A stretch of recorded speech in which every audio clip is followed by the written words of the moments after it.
Today on the Edge of Adventure podcast, we travel to Honduras, to the mountains of Central America, where Riley Fuller and the entire team from Humanity and Hope United and Generous Coffee are making a sustainable difference for the people who live there in three small villages.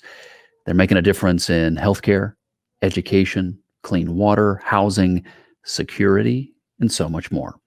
I hope you'll join me now as we celebrate their 10-year anniversary today, as we focus on Honduras, humanity, and hope, right here on the Edge of Adventure podcast.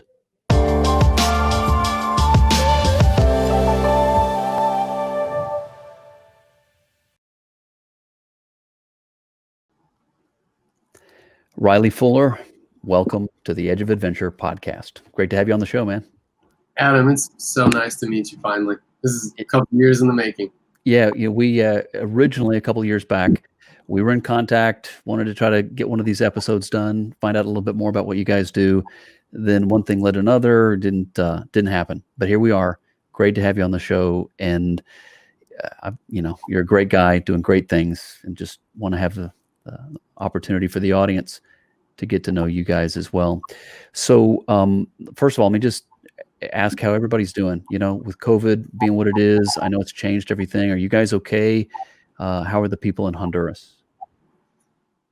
Yeah. Thankfully, my family and I are okay. For me, the biggest difficulty has been with Generous Coffee. A buddy and I got to start Generous Coffee about 3 years ago legally now. And we had just expanded into our first 2 and was about to be 3 retail locations. And, when COVID hit, we just couldn't safely get those places staffed. We couldn't safely get people in for the first couple months. So we had to lay off full-time employees. And we did it mostly so they could get on the rolls of unemployment first and make sure that they had that income. But that was really, really hard. Thankfully, my buddy Ben Higgins runs Generous as the full-time president.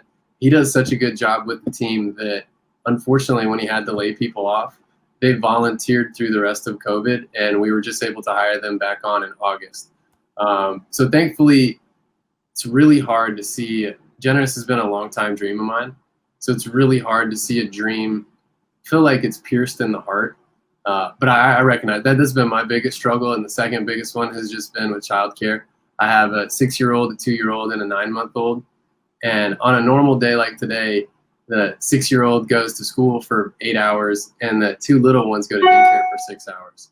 So that's a combined 20 hours of childcare that my wife and I are having to figure out.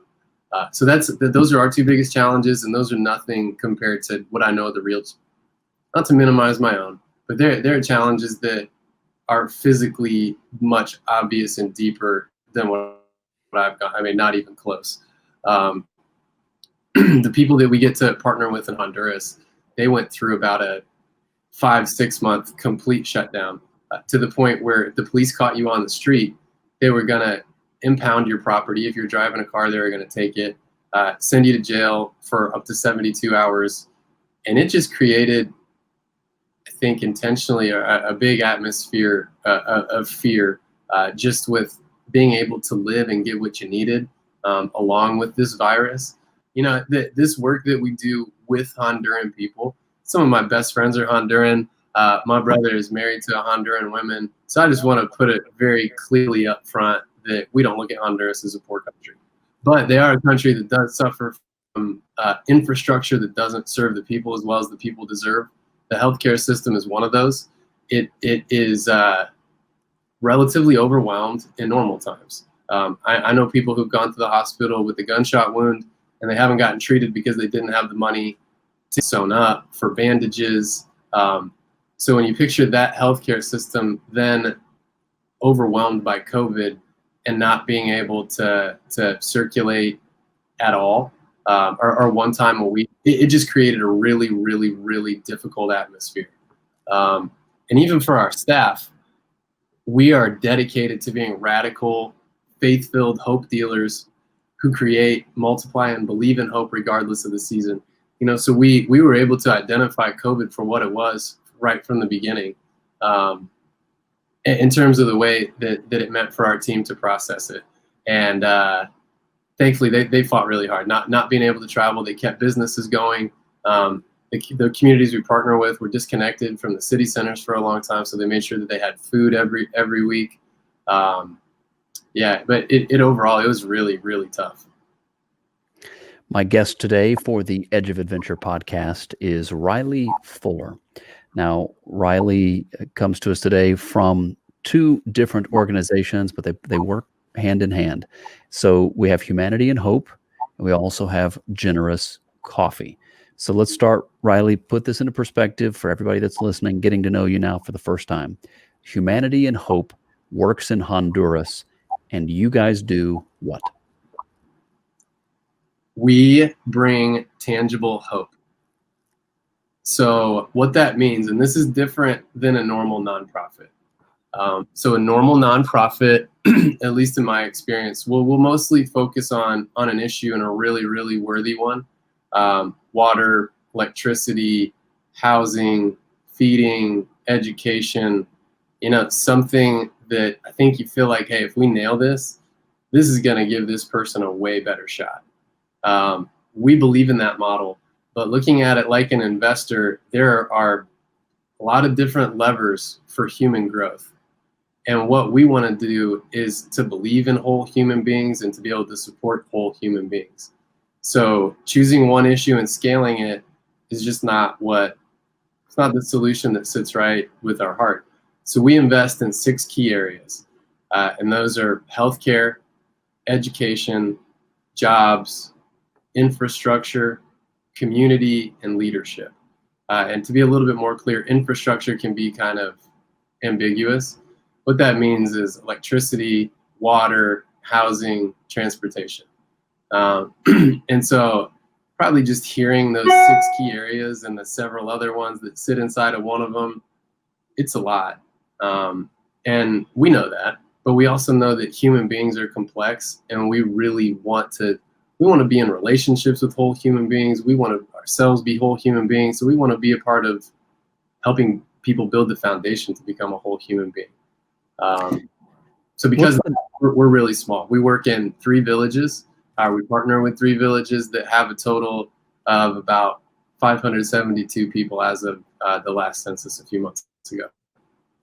So that was actually my question. Where do you guys work? What's the name of the towns? And maybe they're so small we can't even find them on the map. That doesn't matter. I just want to hear the name. What are the names of the 3 areas that you work in? And also describe for us, if we haven't been there, what is life like for the people of those 3 villages?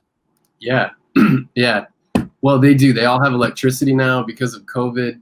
They all have Wi-Fi because the kids still need to go to school. They all have devices where they can access Wi-Fi. So there's a good chance that some people are going to see this. I get comments all the time from different villages. They're called La Corosa, La Cuchilla, and El Remolino. I hear from people all the time. Just heard from people from Remolino today saying, "Hey, why aren't you talking about us more on social media? Can you give us some more love?" So those are the 3 names again: La Corosa, La Cuchilla, and El Remolino. And they are very different communities in terms of geography, history, what the people are interested in, where their families are going. But the main factor that links there are a lot of main factors that link them. Probably their humanity and being made in the image of God first and foremost. But another thing, unfortunately, that links them is just soul-crushing poverty. And the kind to which, honestly, I don't understand it. And I've spent about 13 years just trying to live with people who are experiencing it. So I think that if you're the kind of person that can listen to a podcast, it's probably really hard to understand. But the people that we partner with, they typically, before any economic work, women normally have not been formally employed. They might be able to find work that brings in about $200 a year. Men typically, unless you're a really good leader and just super gifted, Typically work in these areas because they're so far away from the center of the city. So the only paid work is agricultural work that is usually owned by a really big business person. And so because there are a bunch of people who live in rural spots, disconnected, no electricity, no water, they get to choose whatever they want to pay. And there's no consistency with it. So men typically work 2 to 4 days out of every 15 if it's not a harvest season. If it is a harvest season, you could probably get up to 12 to 14. And life is just characterized by what you don't have. You don't have water that you can drink, so you wake up with a stomach ache every day. You don't have electricity, so having a digital footprint, living in a world, ordering on Amazon throughout the pandemic has probably been one of the biggest things that has connected us. If you don't have the ability to have electricity, you're so far behind having a digital footprint and everything that comes with that. Social media, the way that most people connect.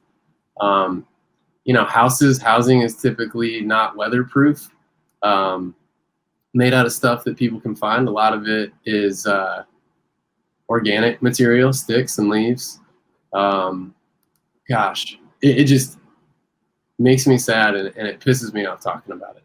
It's just so oppressive to the human being and the human spirit. So you guys have been there for how long? I think, did you say 13 years? When did you go down there to Honduras and begin serving? What was life like back then? Yeah. So Humanity and Hope turns 10 on October 14th. And we have been serving right in this little area around El Progreso, Honduras for all 10 of those years. For me, Adam, my story is my story, and we can't replicate anybody else's story. The way that I made it down to Honduras, in college, I had never had a spare thought about serving anybody, to be honest with you. I was a soccer player. I wanted to be an investment banker. And I was so focused on myself that a lot of that selfishness bled into other areas. One of them was addiction. I ended up getting arrested a bunch of times while I was in college. On the last time, got a DUI, and I wrecked my dad's car. He just got a brand new car. He went to Honduras on a service trip, and I just didn't want to go with my family. So I stayed home, and he gave me one rule and said, don't drive my new car.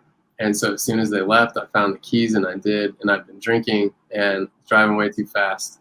And I hit a deer going about 80. And there was just no way that he wasn't going to find out. So he came home and found out and said, basically,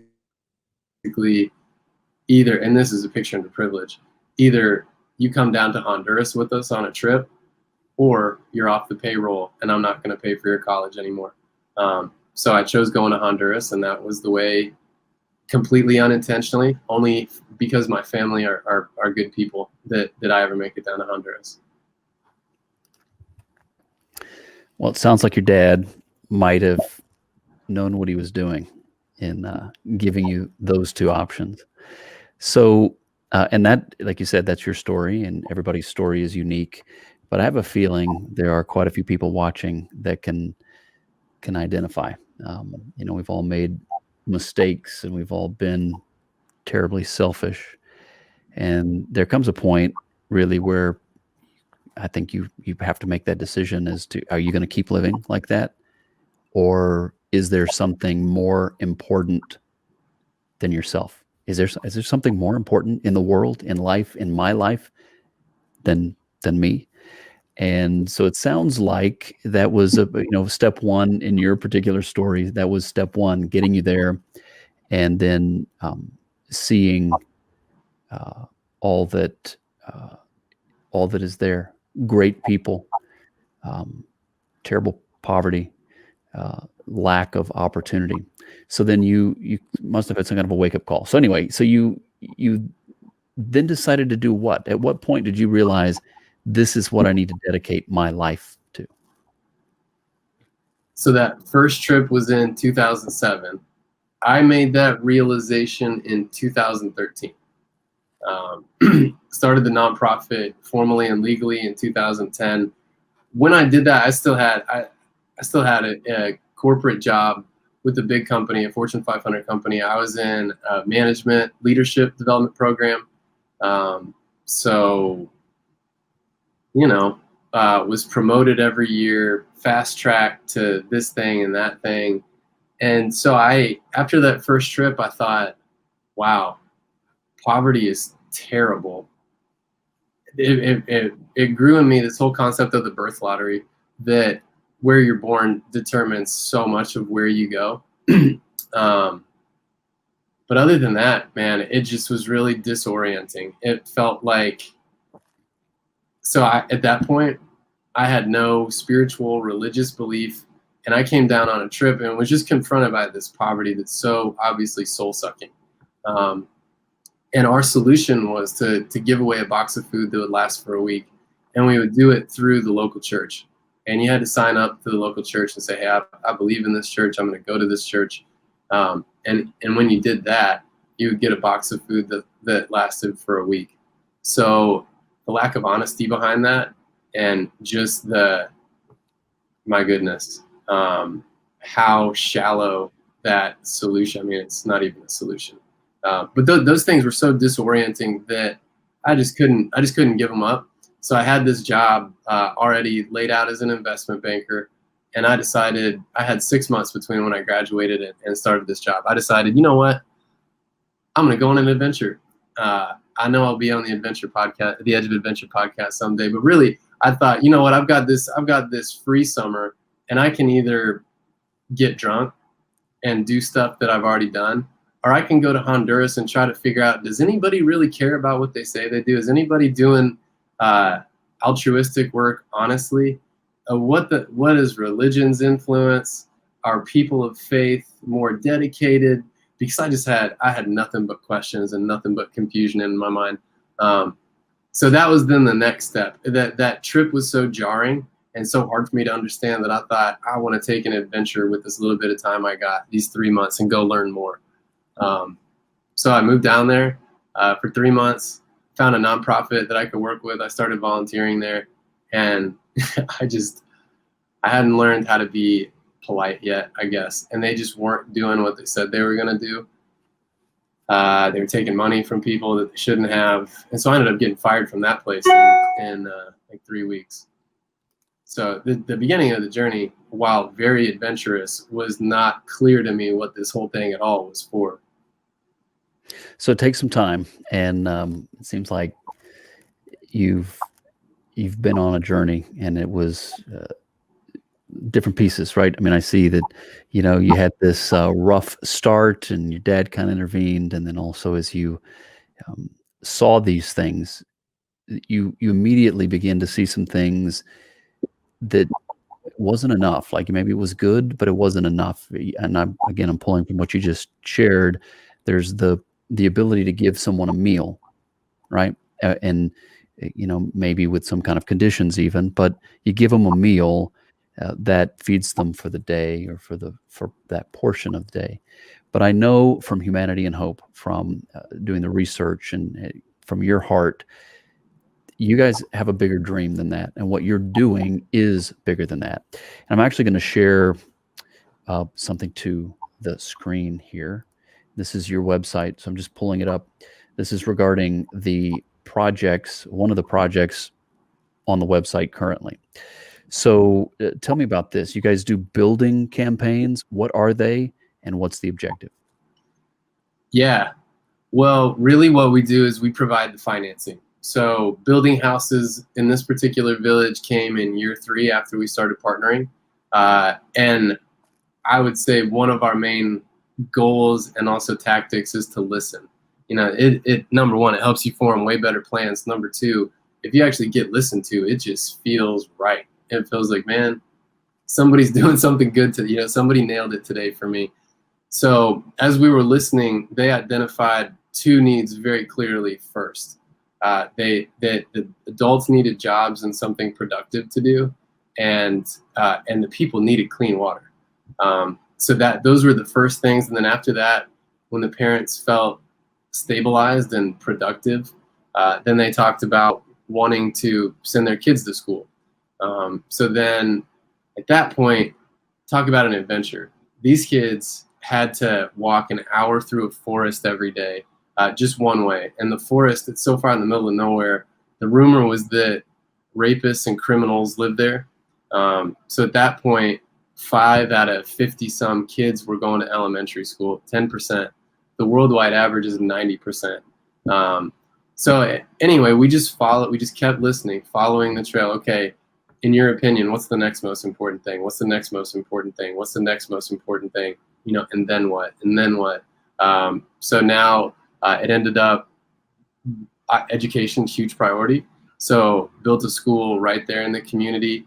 Housing, huge priority. We kept following priority. This ended up being in year 3. And by that time, there was enough income created that now people are able to pay off the loan when spread out over 30 years. So this particular project was to find financing for that. Who's willing to be the bank? Who's willing to be an interest-free home loan for the people of La Cuchilla to help them build a house that will protect their family from the elements and be a nest to grow their crew from? So as I scroll here, and again, we do the audio podcast, which is available on all the great audio podcast platforms like Spotify, Apple, Google, TuneIn, all of them, basically. If you can find great podcasts there, you're going to find The Edge of Adventure.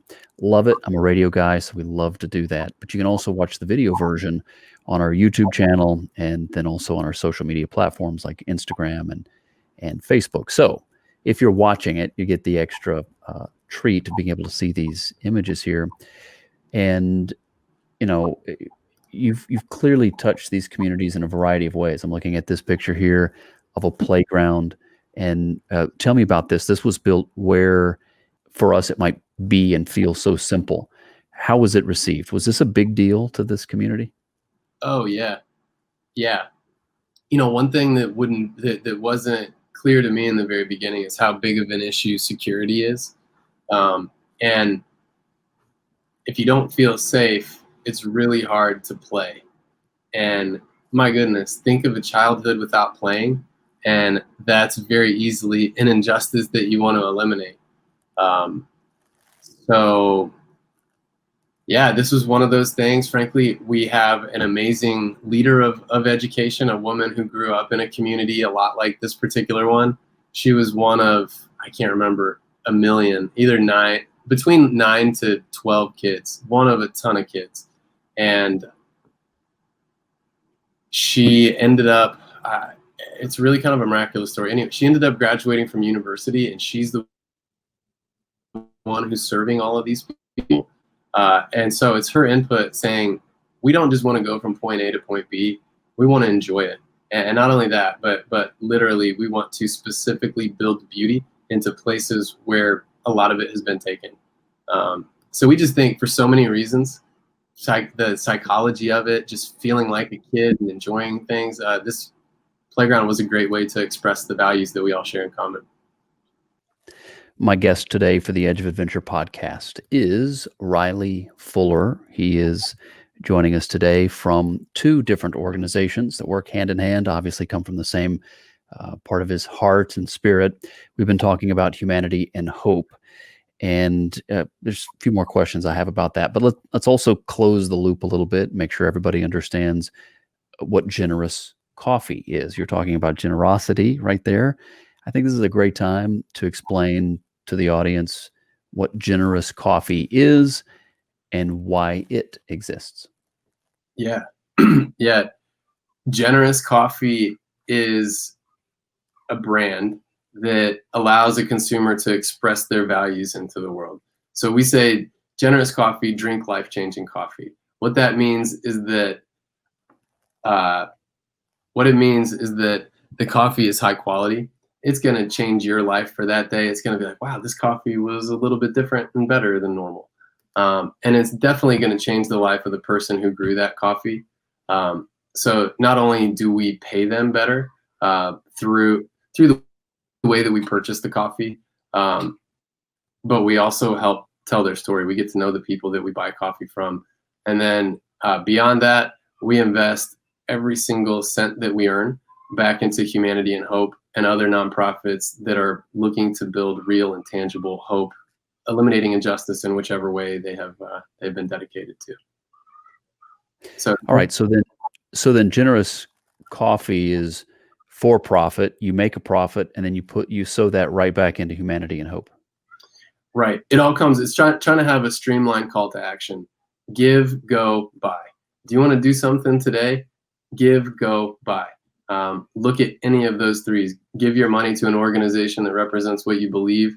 Go on a trip somewhere, maybe even with another group of people, to somewhere that you wouldn't normally, with the intent to listen and to give, and then to buy something that is obviously going to give something that they receive back.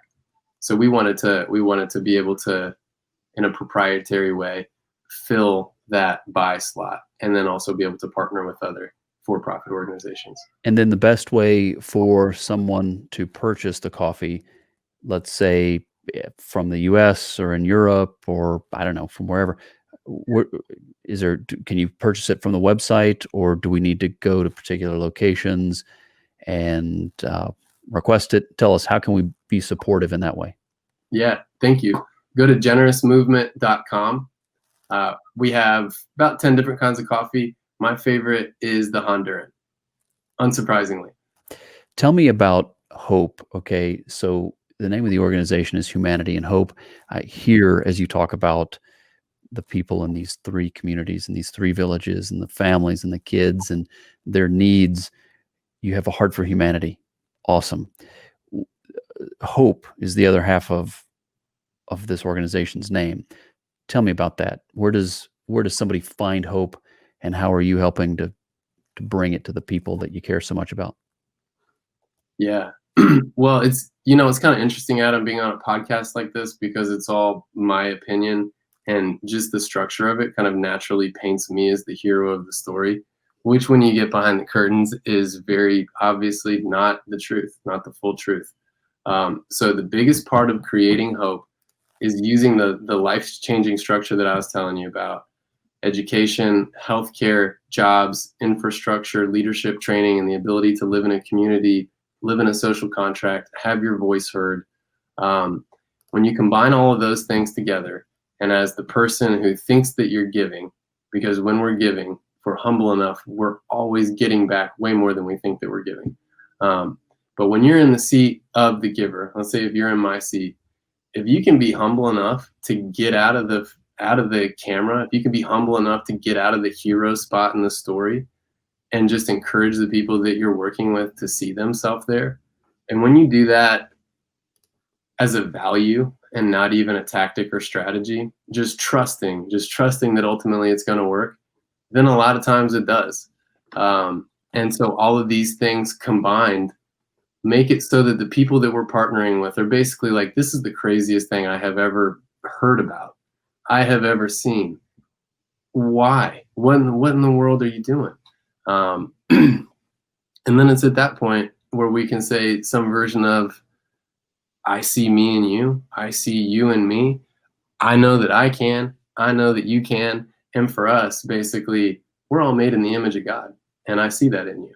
I think that when you just say that over and over and over, I see that in you, yes, you can, and you combine it with real life-changing stuff like houses and schools and water, it's so hard, man, but it works over time. So is hope alive? Oh yeah. Let me tell you a story. So, is hope alive? So H&H's 10-year anniversary is coming up. I love story. Adam and I talked a little bit at the beginning. One of my favorite truths to orient life around comes from the Bible. And again, when I started this journey of serving people, I was not a Christian. I hadn't read the Bible. It was the truth that I experienced serving people that led me to the spirituality of the Bible. But anyway, so this part of the Bible, Revelations 12:11, says there are two things that are going to overcome evil at the end of the day. It's the blood of Jesus and the power of a story. So I think that this story is incredibly powerful. 4 years ago, this woman named Rosa, she's living in the Honduras that I described. You know, she's making about $200 a year. She's living in a house that's falling apart. no clean water, no electricity. She's never had a formal job. She's never seen anybody graduate from college.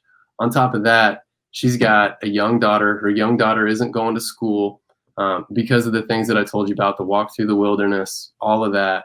And then on top of that, Rosa's living in an unfaithful marriage. Because he brings in the money, she feels powerless to make any changes.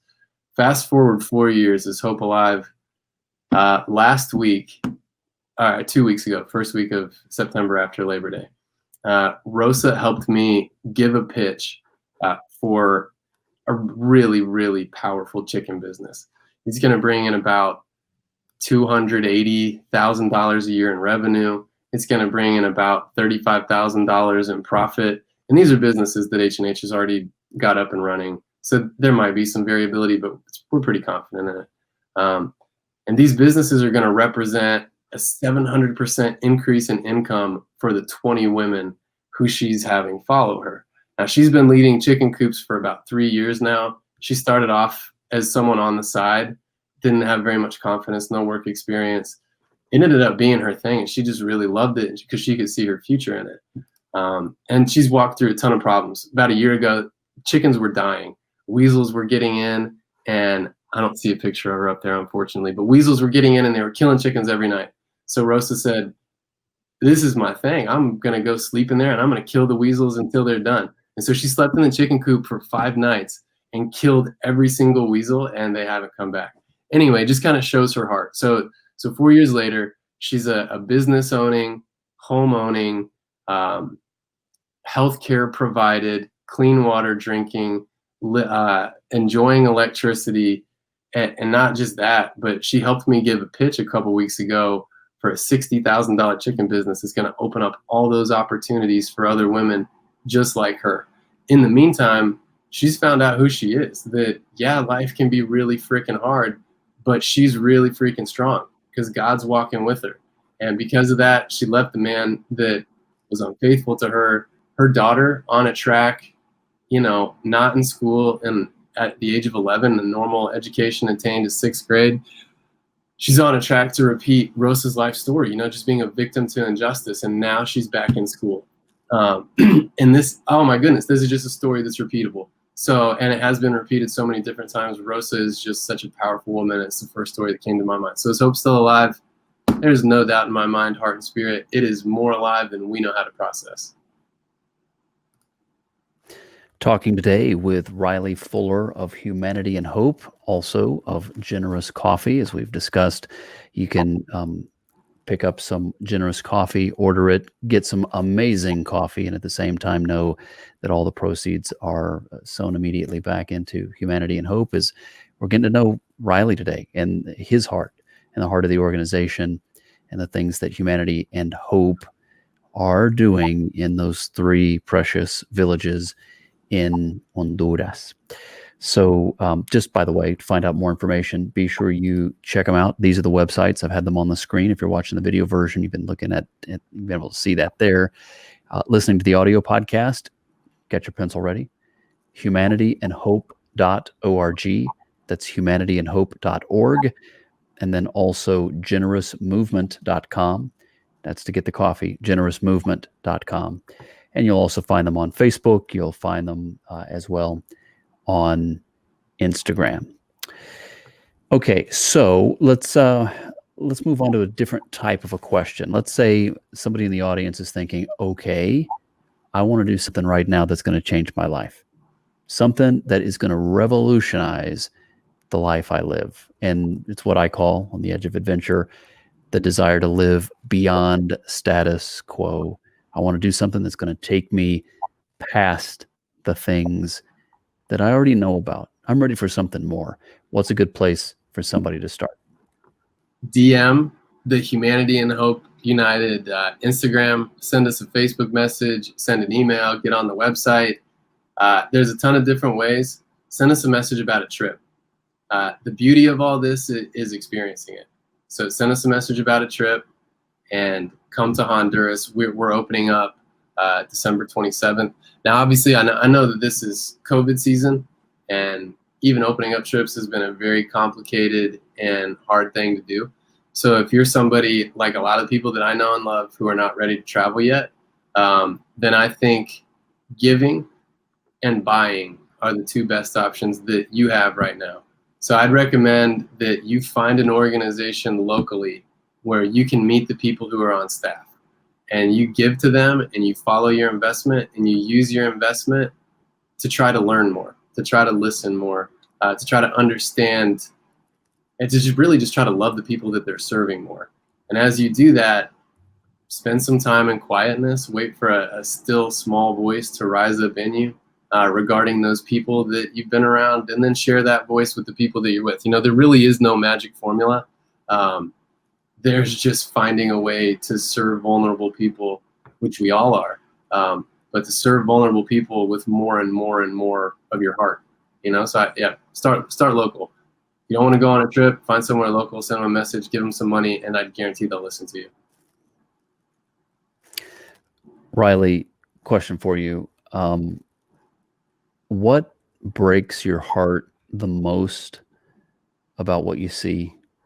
I know you love it, but what breaks your heart? I mean, you love the work that you do. I mean, I get it. It's life-changing. It's so meaningful. But what are the things that bother you? What are the things that you just really wish could be changed, or that you guys could be a part of changing somehow? Yeah. Oh man. I'm gonna give you a real answer. To do that, it's tough, man. I mean, poverty is just physical poverty is just so obviously soul sucking. So some of the things that break my heart the most are are the way that women are treated, just kind of in general in Honduras. I have a 9-month-old daughter and a wife, so it's pretty easy, especially to see my daughter, and that the expected trajectory is at most achieving 6th grade, and then just the honest expectation is that hopefully that girl will get married as quickly as possible so that her expenses for herself and giving birth to babies will be borne by someone else, so that we won't have to pay for her life anymore. I just think that overall view of women, it is just so limiting and sad and wrong. So I'd say that's number one. Thought of people just not having the basics: water, electricity, a place to live. I mean, just here, homelessness, people who are experiencing homelessness is the closest, I think, equivalent. And most of us are able to look at those people and be like, oh, well, you did this, this, and this wrong. I don't think that that's a good way to look at it, but there are people who have done nothing wrong and are equally suffering. So I think that not being protected from the elements, the pervasive lack of feeling safe. You know, there's this feeling that anything bad can happen at any time, and it's because the people who are in charge of protecting, the police, don't have people's best interests in mind. They can be bought off pretty easily.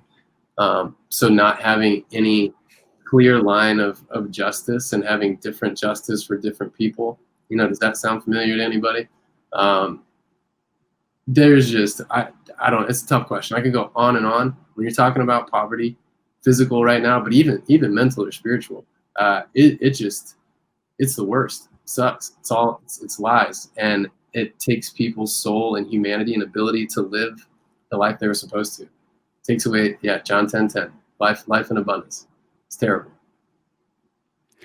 Riley, what keeps you going? What restores your hope and motivates you to work even harder?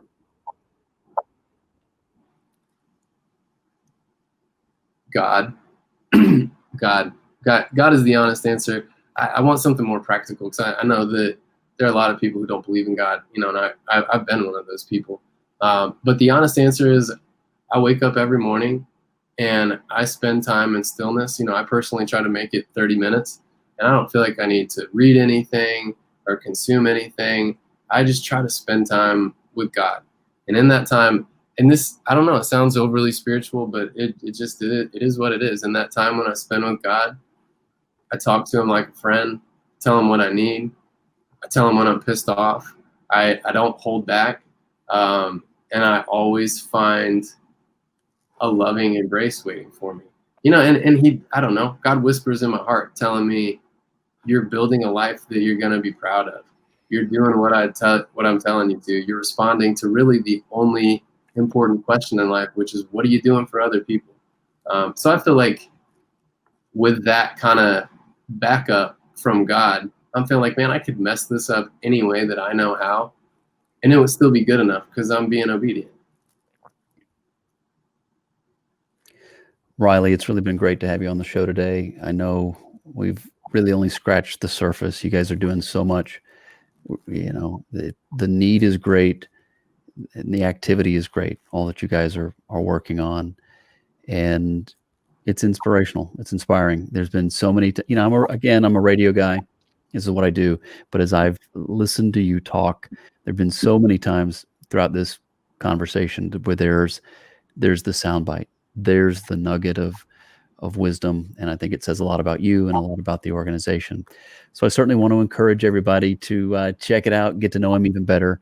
His name is Riley Fuller, and he's joining us today from Humanity and Hope, and also Generous Coffee. These are the websites: humanityandhope.org. That's humanityandhope.org. And then also generousmovement.com, generousmovement.com. Look them up, Humanity and Hope, not that difficult to find. And then also on Instagram at Generous Coffee. So search them as well. And if you're looking at the screen, you'll see all the different handles. Brother, other than that, I guess the only other thing I got to really say is I dig your style. I mean, the hair is spot on, the beard spot on, the bracelets. When I saw you raise your hand, you got the bracelets on. I'm digging it. I don't know what it is, but I think we got kindred spirits, brother. I appreciate your story. Again, I know it's just a fraction of it. We're only just getting to know you. We'll have you come back on the show at a later date. Want to get some updates. Fantastic work you're doing. God bless you. Thank you for the stand that you make for people who might otherwise be forgotten. And just on behalf of me and the audience, I just want you to know we see you. We know we get it, and we're thankful for you. Yeah. Adam, thank you. Thank you. And to all your listeners, I mean, I know that you're a bunch of adventurers. And so what I want to tell, I've got another favorite verse, and it's, be strong and let us fight bravely for our people and the cities of our God. The Lord will do what is good in his sight. Don't mean to be over spiritual, but to you that are listening, this is a tough season. You're an adventurer. You know what it's like to jump into the unknown. You even know what it's like to like it. So during this season, my story is so crazily different than who I feel like I am as a person. I still a lot of times feel broken, but I've just done my best to follow God. And anything good that you guys have heard, it's come from that adventure of following God. So just want to remind you in this season, follow that adventure, be strong, and COVID can't stop you. Adam, thanks so much for having me on. I appreciate it. Thank you. Riley Fuller from Humanity and Hope. Look them up, humanityandhope.org. And if you guys know me and follow me, there's two words I love. And I don't want just one of them. I want both. I need both of these words, both of these concepts. And they are adventure and purpose. And I think Riley gets it, and Humanity and Hope lives that out. So go check them out, get to know the organization, help them out, buy some coffee. And Riley, you take care, stay safe, and we'll be in touch, brother.